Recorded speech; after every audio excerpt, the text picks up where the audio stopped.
then you just become jaded and you become hard. And that's the energy that you put out to the world. And even if you was to meet Mr. Right, he wouldn't even be attracted to you because he wouldn't be able to see you. Yes, you're stunning. Yes, you're beautiful. Yes, you got it going on, but you're not present. And you're doing so much to show up as a person that you're not actually showing up as yourself. So that guy, whether he's the right guy or not, never gets to see you for you because you don't even know who you are. So when you're not comfortable being emotionally available, you actually attract people that are just like you. Because outside of a romantic relationship, men and women should be able to get on. We are all like walking around clothes, like we're literally like trying to date people like this, like we're both clothes, like, and that's why this shit's not working. Being emotionally unavailable makes us rigid, it makes us masculine, and it makes us hard. And you're going to be unhappy because you're actually not connecting with anybody because your guard is up. So you can look like the most feminine woman, but be masculine because you're emotionally unavailable. Hey guys, welcome back to my channel. Hope you guys are doing well. So today we are talking about emotional unavailability in us. Oh God, yes, it's about to be about you this time. And I'm trying something different on this channel this year. It's going to be a whole lot of random just thoughts and things that I'm sensing and I'm feeling and things that I come across. So I recently came across this interview by Angie Martinez, and it's an IRL podcast. I actually watched this interview when it first came out. I was probably like one of the first 100 people to watch the video. Kim Kardashian was being interviewed, and I actually left a comment on the video, which I'll get into a little bit later. And it made me realize when I was watching the video, the reason why I was able to psychoanalyze her is because I am emotionally unavailable. My name is Breeny Lee and I am emotionally unavailable. When I put out my video, PSA, we are no longer dating emotionally unavailable men, someone commented and they were like, the reason why we date emotionally unavailable men is because we are emotionally unavailable. If that person was in real life, I would have slapped her across the face. Because I was like, ain't nobody trying to hear that. This is about this guy that is emotionally unavailable. We ain't trying to hear anything about me being emotionally unavailable. It wasn't the first time that I heard someone say that if you are attracting or dating emotionally unavailable men, it's because you yourself are emotionally unavailable. And as hard as it is to hear, it has a lot of truth. So I kind of did some research on emotional unavailability, and I kind of want to dive into that in this video. And it's so interesting because once you have a thought or you're thinking about something, it's like all these things start to confirm. You start watching another video, or you're on Instagram and you're scrolling and you'll see something about emotional unavailability. Or it's like you start to see it more when you have a thought about something. And that's basically what's been happening to me with this whole emotional unavailability thing. And obviously, like, I have a new setup. It's quite late at night. It's almost 9 o'clock. So I don't know if I'm just going to lean back, but I'm going to sit up like this because it looks better, I'm assuming. I don't even know if I'm in the center. Sorry, I wasn't in the center of the video and it was stressing me out. You know, main character energy and all that. So we're going to watch a few moments of the Kim Kardashian interview, and then I kind of want to stop and pause and then kind of point some things out. And then I'm going to get into emotional availability and how to spot it in yourself and how to heal from that or to move past that. It's not going to be overnight because a lot of us have been emotionally unavailable for a very long time. It's usually a trauma response or a lot to do with our childhoods, as does everything stem from that place. So we're going to watch the video. We're going to watch the video and I'm going to kind of pause it. I'm really going to just play the beginning of the video and then maybe fast forward to some points. But anyway, this is kind of like a not spur of the moment thing. I planned this video, but I'm not really sure what direction it's going to go in. So we're just going to press play. So I am at this stunning office. Thank you. The stunning office of Kim Kardashian.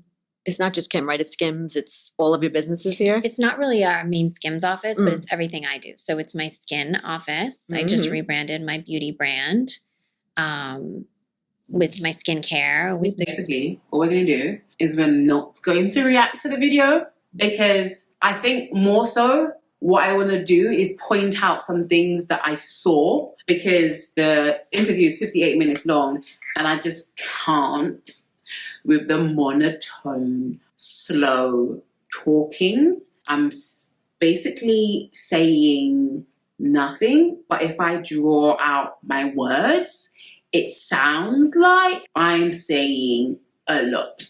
So what we're not going to do is sit through that video. But one thing that I wanted to point out, and I might add some clips here and there, is that Kim Kardashian looks dead in the eyes. And I noticed this with all of her interviews that she does. She does this thing where she stares so intensely at the interviewer as to like warn them, like, don't you dare ask me anything that we have not planned to talk about. I'm in control of this conversation. And that's what she strikes me as. And I think she's very controlled and she has this poker face that is quite intimidating, but it's also like a defense mechanism. And I assume it's to deal with a lot of the criticism that she receives. And she said in the beginning of the video that she doesn't have a therapist and she's very strong. And I think she prides herself in being this strong soldier that God can trust to go through life's hardest battles. And I'm just like, sis, it's okay not to be okay. So I'm going to read what I wrote in the comments. So I said, Kim looks so sad, dead in the eyes, praying for her. She's had a rough year. Hopefully she can begin to open up and be more authentic. I'd love to see more of that side to her rather than just the poker face, PR, robotic answers. It's okay to be sad, Kimmy. Edit. I commented my initial thoughts only a few minutes of the interview, but having watched all of it, now I can definitely see a lot of emotional unavailability masquerading as strength or calmness, as she puts it. Not reacting to things is not strength at all. Shutting down or ignoring your true feelings is actually a trauma response. And I know because I've lived like that for a long time. It's also alarming that she does not have a personal therapist. I don't even think that's a flex because she seems to be the quote unquote strong one in her family friends dynamic. Who does the strong one go to when they are weak? I just hope she knows that it's okay to be human and not know what the right thing is to do. I also wish she would stop protecting Ye for the sake of the kids, because they are going to grow up and see all the bad things their father said about their mother, but they aren't going to see anything about their mother defending herself or the one she loves. You can definitely address the things he said without stooping to his level. I just think this family always protect their men, and I think they learned this from Chris protecting Bruce and Robert. I don't dislike Kim, I just can't connect with her because the transparency, realness factor is lacking. But hey, that's just my 2 pence. And I don't know what made me self-reflect after I wrote that comment or during the process of me writing that comment. I was like, I feel like this is me when I'm dating. I feel like this is me when I'm dating. I won't say when I'm in a relationship because I haven't had a relationship since my 2-year relationship ended. But I feel like that's how I am when I'm dating. I'm very much controlled. And the last person I dated said to me, I never know how you're feeling because you don't show it, you don't say anything. And I'm just like, oh, I'm fine. Like, oh, if I don't say anything, it's because I'm fine. But I think I realized in that dating experience that this was like a couple months ago. And I say that about then. But I think now I've done a lot of work of actually being emotionally aware of the things that I do. So when I'm speaking in past tense because I feel like I am definitely becoming more emotionally available. But at the time when I was dating that person, I was emotionally numb. And funnily enough, like, I think I identified that because this group that I was hanging out with, when I first hung out with them, they were like, Breeny, you're so cold. Like, you come across really cold and it takes you a while to warm up. And I'm just like, really? Like, no one's ever said that to me before, but I can see how I come across to people in real life. Like, I can be quite standoffish, and it's not based on my personality. It's actually based on where I'm at emotionally. And I think prior to, hanging out with those people and going out, this was like me going outside after like a long time of me not really enjoying myself or going out. And I realized like I was being quite abrupt and being quite stiff.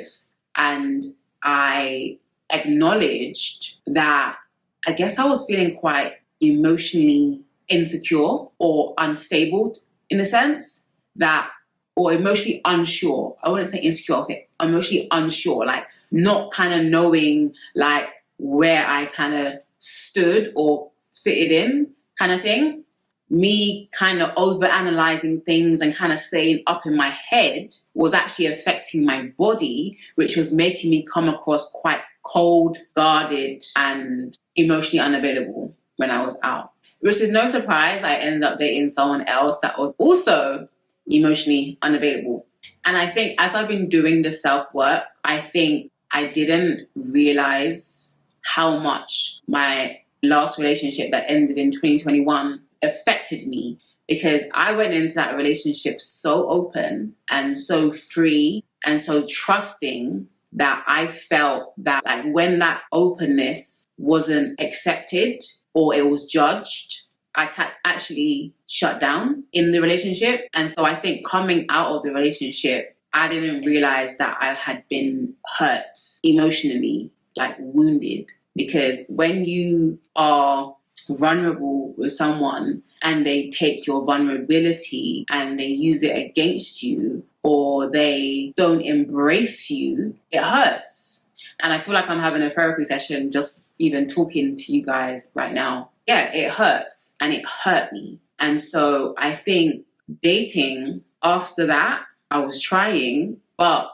I was emotionally closed. Like I would date and I would talk to them and I would think we're getting deep because I'm sharing information. Like I'm being transparent and I'm sharing information, but I have not let anybody else into my heart or been vulnerable as I was with my ex since then, and that's almost 2 years ago. I'm not saying that you should or I should have been emotionally vulnerable with them, because clearly they weren't the right one. However, going forward, or if they were the right one, they wouldn't have been able to get through to me because of my guardedness. And I don't think we realize how being emotionally unavailable as women actually affects us in so many areas of our lives, especially in relationships with others. So I'm going to read off some of the things that I wrote down about emotional unavailability, and let me know in the comments if you see any of these things in yourself, because I really believe that we are all walking around with our guards up, men and women, and we are all scared of being hurt, because I feel like we're all at that age where we have all experienced some level of pain, hurt, trauma from someone we trusted. And so with this whole like gender war of women against men, men against women, there's a lot of fear between the sexes. And I don't think that's a healthy way to live, because outside of a romantic relationship, men and women should be able to get on, not always see eye to eye, but have a healthy level of respect for one another. But we are all like walking around closed, like we're literally like trying to date people like this, like we're both closed, like, and that's why this shit's not working, because we're both closed, and it takes a level of openness, vulnerability, transparency in order for us to bond to each other. And so being emotionally unavailable makes us rigid, it makes us masculine, and it makes us hard. So you can be as pretty as you want to be. You can be as beautiful as you want to be. You can have the best makeup, the best hair, the designer bags, the cute outfits, the nice car, the good job, the nice home. But if you're emotionally unavailable, if a guy cannot get through to you because of your hurt and your pain and your distrust for men, it literally means nothing. All of the outside external things that you have means nothing. And you're going to be unhappy because you're actually not connecting with anybody because your guard is up. So you can look like the most feminine woman, but be masculine because you're emotionally unavailable. And can I just say, this might be a bit controversial, but when you're emotionally unavailable, you can be sexy and seductive, but that's all you know to do. All you know to do is to have sex, because sex does not always mean being intimate with somebody. When we women are emotionally unavailable, we can give our bodies without actually giving ourselves, our hearts. And I'm not saying that you should, but if you do not feel safe enough to give your heart to this guy, why do you feel safe enough to give your body? There has to be a disconnect somewhere. Think about it. You don't feel safe to be intimate with someone, as in give your heart, to give yourself to someone, but you feel comfortable to give your body to them. That should ring alarm bells. That should be like red flag, red flag, red flag. You have never offered a man your heart, only your body. And that's why a lot of women end up in situations, because it's easy. It's easier to be in something that is not serious.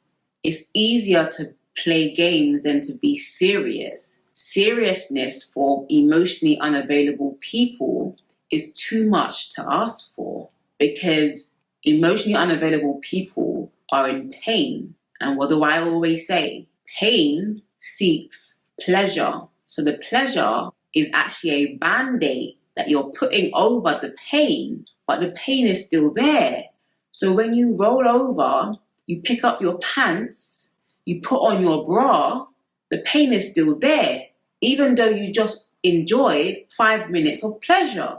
But your heart is so closed off to the person you're sleeping with, or the person that you're in a relationship with, or the person that you're dating, that you can't even give your full self, which means you're not being real. You're not being authentic. You're being fake. So whether this guy is the right guy or the wrong guy, he never gets to see you ever. And is it any surprise that they go ghost, that they don't call you back? Like, this girl crazy. Like, this girl will do anything for me. She'll give me anything but herself, but her heart. The last guy I was dating said to me, and it's so funny. Well, it's not funny. He said, "Breeny, you're too pretty to be this crazy." He said, "Breeny, you're too pretty to be this crazy." And I said, shit, I've turned into one of those ones. Because I spent the whole beginning of it just being like nonchalant, like, oh yeah, I'm fine, like no emotions. Like, he's the same one that said to me, like, I can never tell what you're thinking, what you're feeling, because I didn't want to let him in. When I felt like he was slipping away, that's when the crazy turned on, and I was like chasing after him, like, don't leave me. Oh snap, I'm really exposing myself here. But no, I wasn't like, don't leave me, but I was doing a lot to get him back, as in get his attention back. And he was like, Breeny, you're too pretty to be this crazy. And I was like, snap. That's when it dawned on me, like, Breeny, what are you doing? Like, what are you doing? Like, this is not okay, this is not you. But it's because I was emotionally unavailable, and it took me a while to wake up emotionally, and before I could wake up emotionally, he was already gone. Like, he was already detached. But some signs of emotional unavailability is you not feeling safe to be yourself. And yes, that has a lot to do with the person that you're dating or you're in a relationship with, but that's also down to you as well. And so when you're not comfortable being emotionally available, you actually attract people that are just like you. Closed, cold, calculated, all of the above. Because you're not showing up as yourself, then you attract other people who are not showing up as themselves, that are not honest, that are not straight up, that are not direct, that won't keep it real with you, because they're just mirroring you. And your unavailability drew them in to you. It's all magnetic, it's all energy. Your emotional unavailability drew you to that emotional unavailable person. And you may be like, well, I'm not a liar. I don't lie. I didn't lie to him. I didn't cheat on him. I didn't do this. I didn't ghost him. But your emotional unavailability shows up in a different way. Your emotional unavailability may show up in you being emotionally stingy, or just being stingy, full stop. Like, you're almost playing a role and you're almost playing a game when you're out dating these men. Like, you're showing up as a character. You're thinking about, who should I be, as opposed to being yourself. Should I be that character on Instagram? Should I be that character that these other people tell me that I should be on social media? Should I be the BITCH? Should I show up as the BADDI? Should I show up as this? And you're overthinking. You're doing so much to show up as a person that you're not actually showing up as yourself. So that guy, whether he's the right guy or not, never gets to see you for you, because you don't even know who you are. You're not being real. You're not being transparent. You're not being open, and you're not being honest. And I was with my friend the other day, and she was like, why do I always attract these married men, or these men who are not available? And I said, sis, sorry to break it to you, but it's because you're not available. You're not being yourself. And she was like, oh, well, shit then. She was like, what? Well, that just smacked me across the face. And I said, sis, I get it. Like, that was me like a couple of weeks ago. I'm joking. That was me a couple of months ago. Emotionally unavailable. And why was I emotionally unavailable? Because I didn't realize that I'd been wounded. I had been hurt in my past relationship. So I was still bleeding. I was still jaded. Then you get online and you watch these other people talking about all this crap about women. And then you listen to this podcast and you watch this show and this and this and this. And you go out in the dating world and you realize that, wow, it's kind of difficult out here to meet someone. And you just become jaded and you become hard. And that's the energy that you put out to the world. And even if you was to meet Mr. Right, he wouldn't even be attracted to you, because he wouldn't be able to see you. And emotionally available, healthy men are not attracted to emotionally unavailable women. They are not. Why? Because they can't even see you. Imagine being in a room full of people and there's a guy in the background. There's a guy there, he's standing there. But in front of him is a black screen. So he's there, but all you can see is the darkness. All you can see is the hurt. All you can see is the pain. And that's what men are seeing when they look at you. Yes, you're stunning. Yes, you're beautiful. Yes, you got it going on, but you're not present. He can't see you. You're not here. When you go out, you don't radiate light.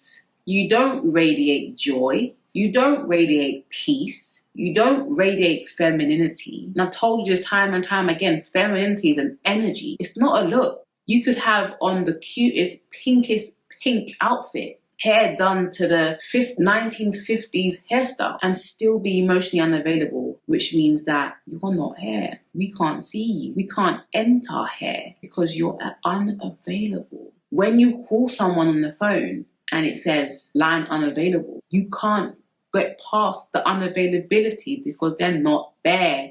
I hope that's making sense to you guys. But we need to, in 2023, be emotionally available women so that the men that are looking for us can find us. So do you have a hard time expressing your emotions, your feelings? Do you bottle things up? Do you shut down? In psychology, we call it fight, flight, or freeze. Do you know how you're feeling? Are you emotionally intelligent? Are you emotionally available? Can you pinpoint your feelings? And do you feel your feelings? I know for me, for a long time, I was able to express or pinpoint or name my feelings, but I didn't really feel them. I swept them under the carpet. And the reason why I brought up the Kim Kardashian interview is because she reminds me of me, thinking I'm strong, but I'm just not dealing with it. And a funny thing happened the other day. I had my eggs in a bowl outside the fridge, underneath the cupboard.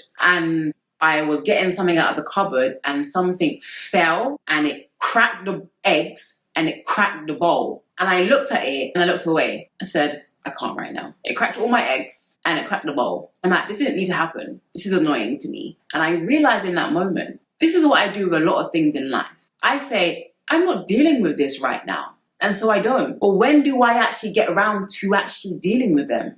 And I don't.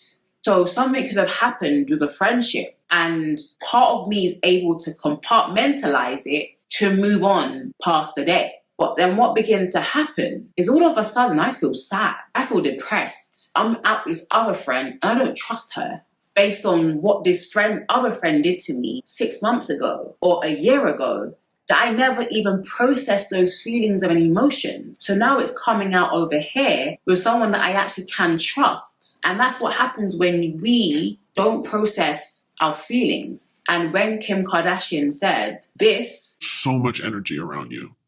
And I'm just fascinated how you manage it. Yeah. And do you manage it well? And how? And what are the keys? And I do manage it well. Mm-hmm. When I'm going through something, I take a minute and I'm just like, but because so much happens all the time, Mm-hmm. sometimes I don't have I can't put all my energy into that. Mm-hmm. I do manage it well.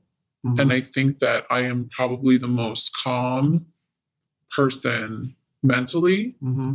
emotionally. You have to be. Yeah. And I think that like if anyone can handle things that have come my way, it's definitely me. Doesn't mean that it's not hard and doesn't mean that I don't feel it. Opinions and when I see a lot of stuff, sometimes that kind of stuff gets to me.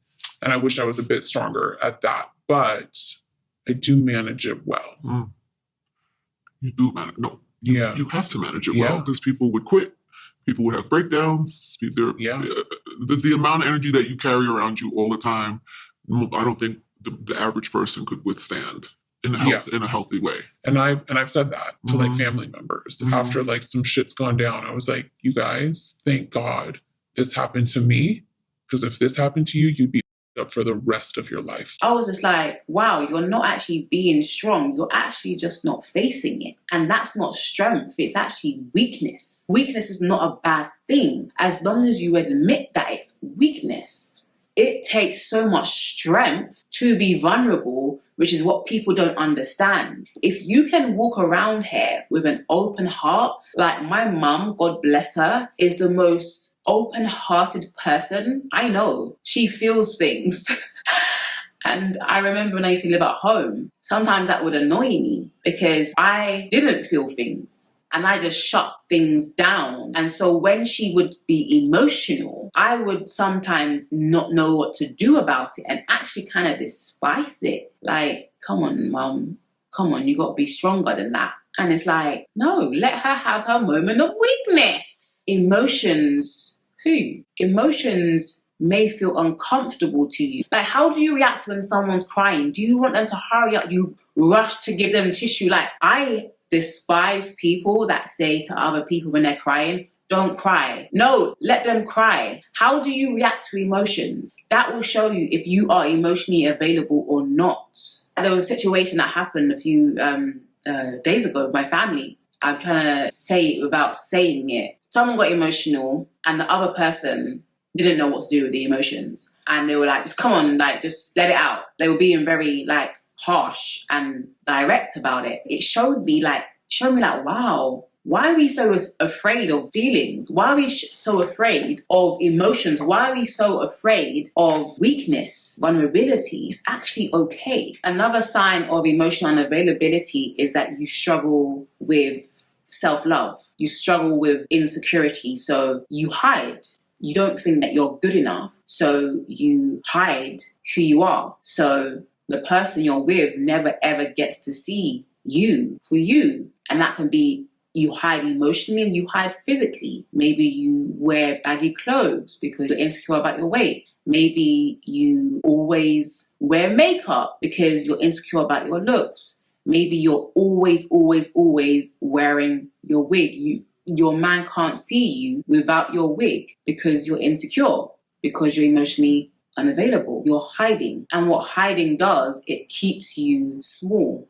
It keeps you restricted. And no one can get close to someone like that. And I don't think it's the responsibility of the person that you're dating to bring that out of you or to help you heal. There are some people that will help you heal, but a lot of people, especially people that have done their own work, are not going to hang around for a long time to deal with your insecurities and your fears. And I don't think it's their responsibility to do it either. That's why it's so important that we get healed before we date. We get healed before we get into relationships, because you're going to bleed over people that did not hurt you. And it's nobody's responsibility to get you healthy but yours. Another sign that you're emotionally unavailable is that you have intimacy issues. So you look for every reason why this person that you're seeing is not the one. You're seeing red flags where there's no red flags. You're being extra precautious. And that fear just drives people away. It doesn't make them want to come closer to you